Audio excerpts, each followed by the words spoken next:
Lesson 3: Innovations in Agriculture. Welcome to the third video in our series.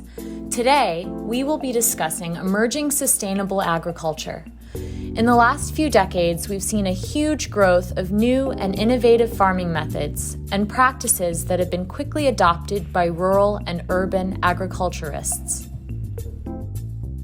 Urban agriculture has a long history, from newly settled immigrants starting up personal farms to community-run gardens that sprouted up in the 20th century. Since 2000, the number of urban farms that have opened utilizing new, controlled environmental agriculture, or CEA, technology has risen drastically. CEA is a farming system that uses special technology to grow food in a closed system, not reliant on typical farming methods. Farms can use vertical growing spaces, hydroponics, aquaponics, and more. A 2014 study found that the emergence of these new urban farming methods has largely been driven by the desire to reconnect with food production and consumption. The diffusion of urban farming reflects an increasing awareness of how food and farming can shape our cities. What are some examples of new growing methods? Hydroponics. Hydroponics is often a soilless system of growing food. Instead of the traditional method of planting seeds in soil, watering, and then using the sun to grow food, hydroponics takes up a smaller footprint. Soilless growing spaces are connected together, fed by nutrient-dense solutions that help the seeds germinate and grow, and special lights that mimic the sun's rays. The temperature and humidity of spaces are controlled for proper growth. From planting the seeds to harvest can take anywhere from 4 to 6 weeks. Hydroponics can be applied in indoor farms or rooftop greenhouses. The advantage of hydroponics is that the system works really well in cities where space is limited. It allows farmers to grow crops in underutilized areas such as basements or internal windowless rooms. Aquaponics. Used mostly in indoor farming, aquaponics uses the power of fish to grow food. It takes hydroponics and fish waste generated in the fish farming process. This creates nutrients that are then recycled and used to fertilize plants in a closed water system. An advantage of aquaponics is that it tends to be a water-efficient way of growing food. Aeroponics. Aeroponics is a variant of hydroponics. Farmers spray nutrient solutions onto the roots of growing plants. Because they are targeting the roots, there is a reduced need for fertilizers, herbicides, and pesticides if there is an effective isolation from a harsh external climate. This is a particularly beneficial growing method for an area that experiences water sourcing issues due to climate change-related issues such as droughts. With farming technology evolving year after year, we may see new and improved methods arise in the near future. OCO Farms. OCO Farms is the only outdoor hydroponics aquaponics farm in New York City. Located in the heart of Brooklyn, they raise fish in a closed water system. The plants that are growing act as a filter for fish excrement and benefit from their fertilization. Along with aeroponics, aquaponic farming methods are useful for an area that has water sourcing issues. Because the entire system is a closed loop, the farm saves a large amount of water. OCO Farms was founded by Yemi Amu, who grew up in Nigeria. After working in culinary and nutrition, she saw a need to build a farm that addressed the nutritional needs of the community. In an interview with Chefs for Impact, Yemi discussed how she wanted to introduce healthier food to her Brooklyn community. Where I come from, Nigeria, poor people eat vegetables. There's nothing special about it. It's common and everyone can eat it. Here in the US, it's different. So I started wondering how I could make it feel normal to them. Together, with the social workers I work with, we thought gardening would be a great way to connect these people to food. By learning how to grow produce, it would demystify their perception. I started growing food because I wanted to teach my clients how to do it for themselves.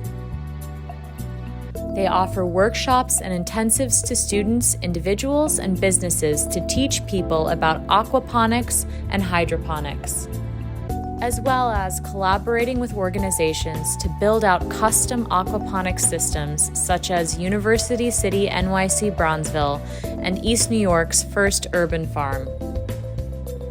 OCO Farms incorporates many plants native to Africa into their crops, including jute leaves, also known as ewedu in Yoruba, sweet potato greens, which are popular in Liberia, okra, ugu, which is a fruited pumpkin, and sorghum.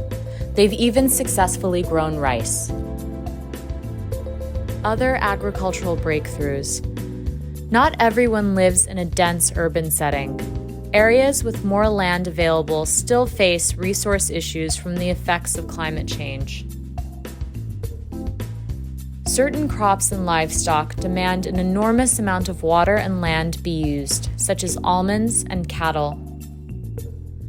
Farmers and companies are rethinking how they can grow and produce food without using too many natural resources. Business case study. The Phoenix region of Arizona is a desert climate that does not have access to any coastline fishing. Because of this, they have to rely on shipping in seafood, often from overseas. One company, Arizona Desert Shrimp, has created a shrimp farm a few miles from downtown Phoenix. Operating in the Gila Basin, Arizona Desert Shrimp are able to utilize the groundwater from the Hassayampa River. Shrimp are grown and harvested from wide, shallow ponds that allow the shrimp to move about but save on water usage. After harvesting, they are cleaned, go through a quality control process, and if designated to be frozen, the shrimp are individually quickly frozen, or IQF. From there, they are distributed to local restaurants and supermarkets and can even be purchased online. Arizona Desert Shrimp works closely with the Monterey Bay Aquarium Seafood Watch, which is a group that espouses sustainable seafood practices.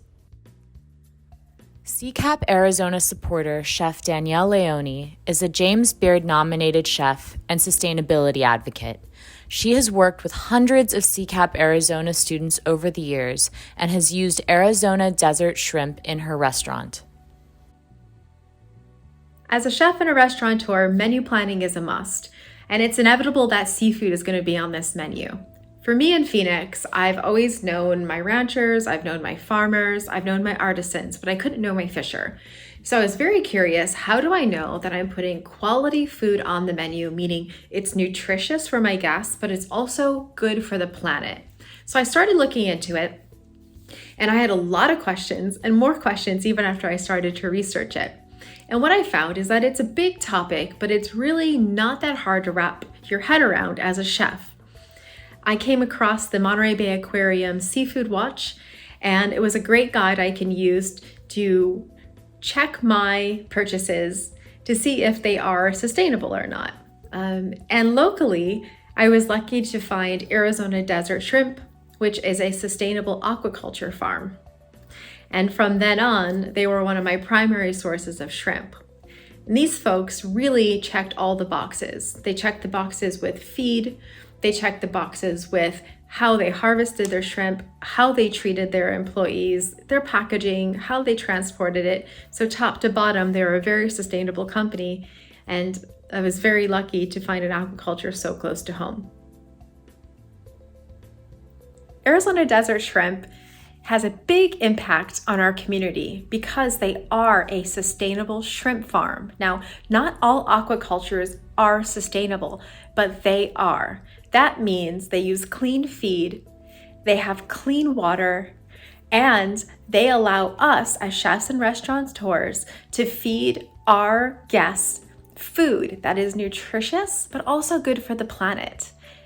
It really is a wonderful opportunity to be able to put shrimp on the menu that we know is raised responsibly, that isn't detrimental to our planet, and also makes our guests happy to eat. Sustainable food companies are helping to democratize our food system because they have the ability to produce food in mass for the masses in a responsible way, meaning that it is not going to have a negative impact on our planet or the communities, meaning local waterways, the soil around them, the air, and it also negates any kind of negative effect it might have on the people that are living in that community. And if you think about it, the planet is just made up of a bunch of small communities.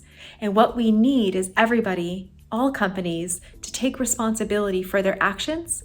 And we need to tell companies that we won't buy food from them unless it is made responsibly.